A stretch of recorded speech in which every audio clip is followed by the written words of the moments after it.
여러분 안녕하십니까? 헬로티비 뉴스입니다.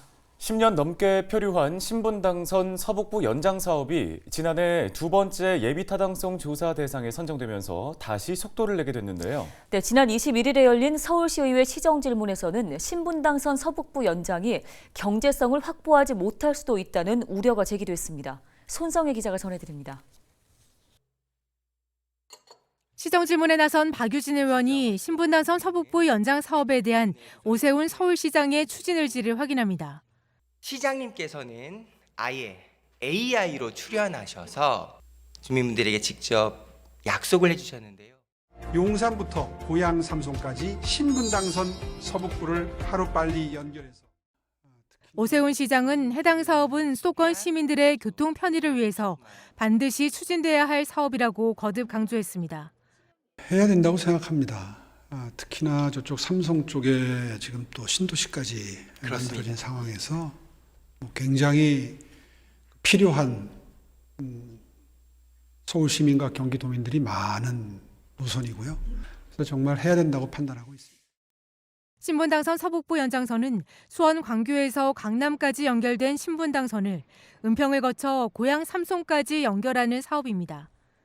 지난 2016년 3차 국가철도망 구축 계획에 반영되면서 시동이 걸렸고 2018년 3월에 예비 타당성 조사 대상에 선정됐습니다. 하지만 경제성이 낮아 사업 추진이 어렵다는 평가가 나왔고 2021년 서울시는 기존 예타를 철회한 뒤 재기획안으로 다시 예타를 신청했습니다. 현재 두 번째 예비 타당성 조사가 진행 중인 가운데 이날 시정질문에선 신분당선 서북부 연장선이 이번에도 경제성이 부족한 것으로 나올 수 있다는 우려가 제기됐습니다. 서울시가 이 BC 값을 높이기 위해서 따로 아예 분리해서 길은 비슷해 보이지만 각자의 길을 각자 건설하자는 것까지 이야기되어 있습니다. 지금 BC 값이 생각보다 이제 낮게 나오는 것이 많은 분들이 걱정하고 있는 건데요. 시민들께서 들으면은 언뜻 납득하기 힘든 대안까지도 제시를 해서 지금 재기획을 해서 기재부를 비롯해서 정부 부처와 논의 중인데 하여튼 지금 그 분위기를 전달받은 바에 의하면 썩 그렇게 호의적인 건 아니다. 맞습니다. 이런 분위기를 지금 감지하고 있습니다. 오세훈 시장은 신분당선 서북부 연장 사업이 반드시 추진될 수 있도록 하겠다고 덧붙였습니다. 올 상반기 중에는 이제 예타가 어느 정도 가닥이 잡힌다 그럽니다. BC 값을 떠나서 많은 필요로 하는 분들에게 꼭 필요한 출근길, 퇴근길을 보장해드리기 위해서라도 조속한 시일 내에 공사가 될 수 있도록 최선을 다하겠습니다. 한편 은평구는 신분당선 서북부 연장선 조기 착공을 요구하는 주민 30만 명의 서명부를 국토부 등 관계부처에 전달하고 예타 면제를 주장하는 등 신분당선 서북부 연장선의 조기 추진을 요구해왔습니다. 헬로티비 뉴스 손성혜입니다. 다음 소식입니다. 지하철에서 졸거나 휴대전화를 하다가 소지품을 깜빡하고 잃어버리시는 분들 간혹 있으시죠? 지난해에만 서울 지하철에서 승객들이 두고 내린 유실물이 12만 7천여 개라고 합니다. 네, 거리두기가 완화되면서 유실물도 전년에 비해서 크게 늘어났다고 하는데요. 그렇다면 승객들이 가장 많이 두고 내린 물건은 과연 무엇일까요? 김호 기자가 취재했습니다. 서울에서 가장 큰 지하철 유실물 센터입니다. 지갑과 휴대전화, 가방과 우산, 농구공의 도자기, 심지어 소화기까지 있습니다. 지난 한 해 접수된 유실물은 12만 7천여 건. 거리 두기가 완화되면서 전년에 비해 25% 증가했습니다. 종류별로는 지갑이 24.5%로 가장 많고 휴대전화와 의류, 가방 순으로 조사됐으며 귀중품도 4.7%를 차지했습니다. 평균 하루 350건이 접수되는 건데 8시간 근무 시간을 감안하면 시간당 40건이 넘습니다. 이 때문에 유실물 센터는 물건을 찾는 전화벨 소리가 끊이지 않습니다. 4호선이요? 혹시 장갑이 검정색 색상이 어떻게 되세요? 지난해 유실물 가운데 63%는 주인을 찾았습니다. 취재 중에도 한 시민이 센터를 방문해 잃어버린 지갑을 찾아 안도의 숨을 내쉬었습니다. 가방을 떨어뜨려서 물건들이 다 쏟아졌는데 그때 이제 다른 물건들은 다 찾아서 집어넣었는데 내려서 보니까 카드 지갑만 딱 없는 거예요. 청소하시는 분이 찾으셔서 맡기셨다고 연락을 받았어요. 그래서 보급역으로 가기까지는 너무 멀어서 여기에 부탁을 드렸더니 오늘 이렇게 찾게 됐습니다. 분실물은 지하철 선반에서 발견되는 경우가 많고 술자리가 많은 금요일에 가장 많이 접수되는 것으로 조사됐습니다. 최근 20년간 지하철 유실물을 분석한 결과 2017년 이전에는 가방과 휴대전화가 가장 많았지만 최근에는 지갑을 가장 많이 놓고 내린 것으로 분석됐습니다. 물건을 잃어버렸을 경우 당황하지 말고 지하철 유실물 센터로 전화하면 쉽게 찾을 수 있습니다.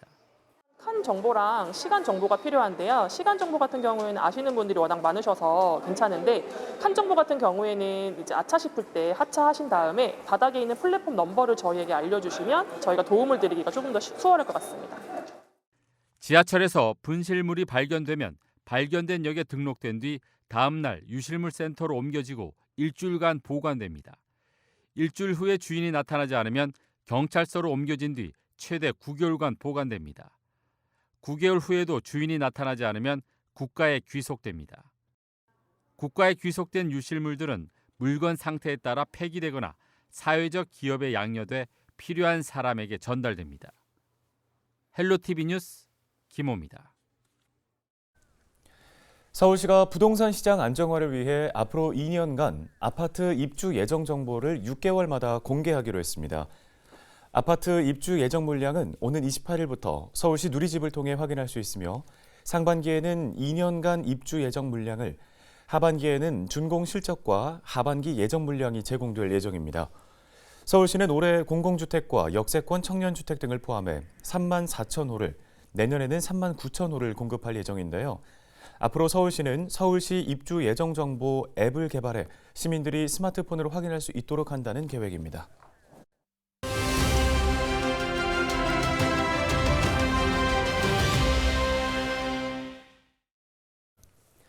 다음 소식입니다.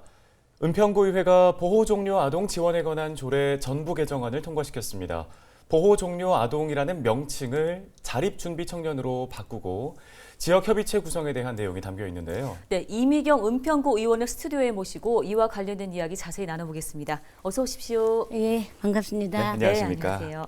자, 의원님께서는 과거에 은평마을 방과 후 지원센터장으로 계셨던 그때부터 지금까지 복지시설을 퇴소하는 청년들에 대한 관심이 많으셨던 걸로 알고 있습니다. 예.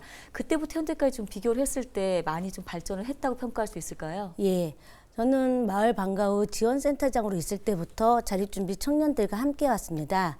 그 전에 이제 은평혁신교육지구 이 사업을 통해서 생활시설 청소년들을 처음 만났는데 그 청소년들이 자립하는 과정이 함께하면서 자립준비 청년들의 실상을 좀 알게 되었습니다. 그래서 그 과정 속에서 자립준비 청년들의 정책이 많이 바뀌었습니다. 우선 국가에서는 명칭을 변경하였고요. 보호종료 아동에서 자립준비 청년으로 명칭을 변경하였고 서울시에서는 1,500만 원의 자립정착금 그리고 월 40만 원의 자립수당 등 재정 지원을 좀 확대했습니다. 그리고 은평구 역시 보호종료 아동 지원 조례를 만들고 청년청을 운영하며 지원하고자 했었습니다. 우리 지역 이병도 시의원님이 자립준비 청년 지원을 위해서 서울시에서 조례를 만들었고 박주민 의원도 국회에서 아동복지법 개정을 위해 노력하고 있습니다. 이런 노력들이 결과라고 생각을 합니다. 네. 물론 당사자들의 노력이 제일 많았습니다. 이제 사회관계망이 확장될 수 있는 지원 그리고 보다 많은 당사자들의 참여를 통한 사회 인식 개선 그리고 아동보호에 대한 근본적 변화가 더 필요해 보입니다. 네. 이번 개정안에 보호종료 아동이라는 명칭이 자립준비 청년으로 변경되는 내용이 담겨 있는데 사실 뭐 말이 주는 힘이 있기 때문에 단순히 이름만 바꾼다 이런 느낌은 아닌 것 같거든요. 어떻게 저희가 받아들이면 될까요? 예, 명칭의 변화도 큰 역할을 한다고 생각을 합니다. 원래 이제 아동이라는 표현은 적합하지 않았습니다. 퇴소하는 나이가 18세거든요. 네. 18세의 아동이라고 하기엔 애매한데 이것이 이제 아동복지법에 근거해서 아동을 지원했기 때문에 만들어졌습니다만 처음부터 적합한 표현은 아니었다고 생각을 합니다. 몇 년 전 이제 제가 서울시에서 주최하는 회의에 참여했었는데 보호종료 아동 대표로 40대 분이 오셨거든요. 그래서 깜짝 놀랐습니다. 그래서 이게 되게 적합하지 않구나라는 생각들을 좀 했었는데 이번 조례 개정 핵심은 명칭 변경입니다.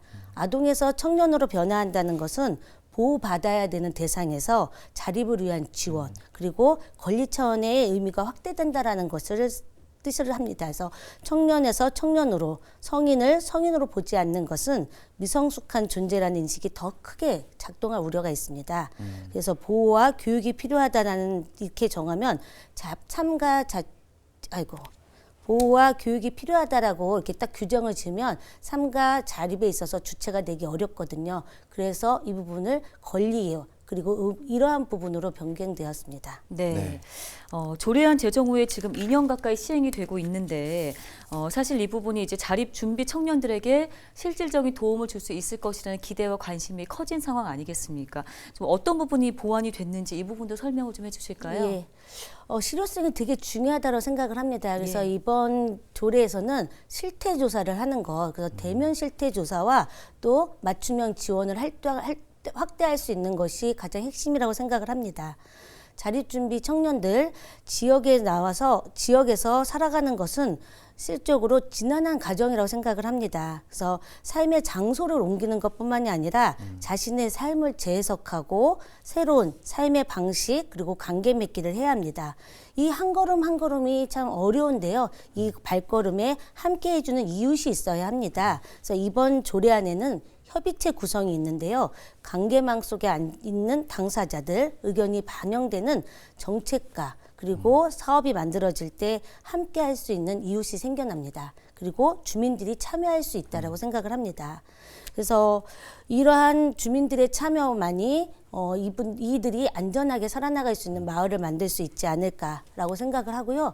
또한 청소년들의 직접적인 지원, 반드시 필요한 내용들을 지원할 수 있는 것. 그래서 혼자서 할 수 없는 여행을 함께 한다든지 공동생활을 지원하는 내용들이 필요하다고 생각을 합니다.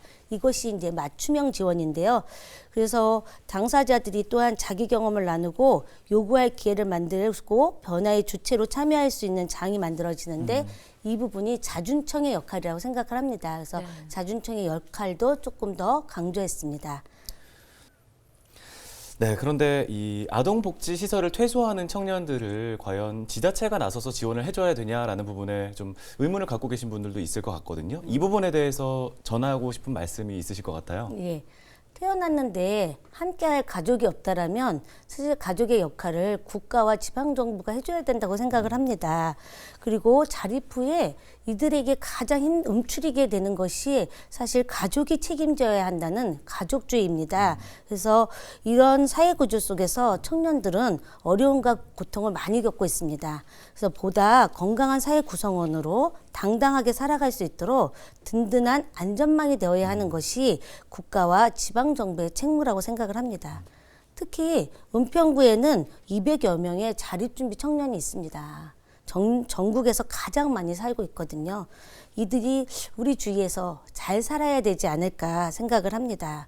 그러면서 실적으로 주민들끼리 서로에게 비밀 언덕이 되어주는 것, 그리고 마을이 안전하고 살만한 곳이 되어주는 것, 이것이 작은 마을 단위, 은평구 단위에서 할 수 있지 국가가 하기는 어렵다고 생각을 합니다. 그래서 국가는 시스템을 만들고 사람과 사람의 관계를 만드는 것이 지방정부 은평구에서 할 일이라고 생각을 합니다. 그래서 주민들이 자기 자신을 위로하고 서로 존중하면서 자립준비 청년들의 다양한 삶의 방식을 존중하면서 살아갈 수 있게끔 함께 해주는 것이 굉장히 중요하다고 생각을 합니다.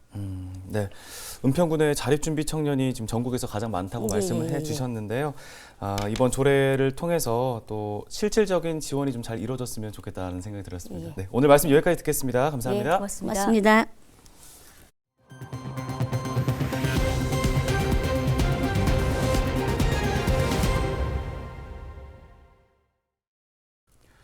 오늘 저희 헬로티비 뉴스가 준비한 소식은 여기까지입니다. 네, 시청해주신 여러분 고맙습니다.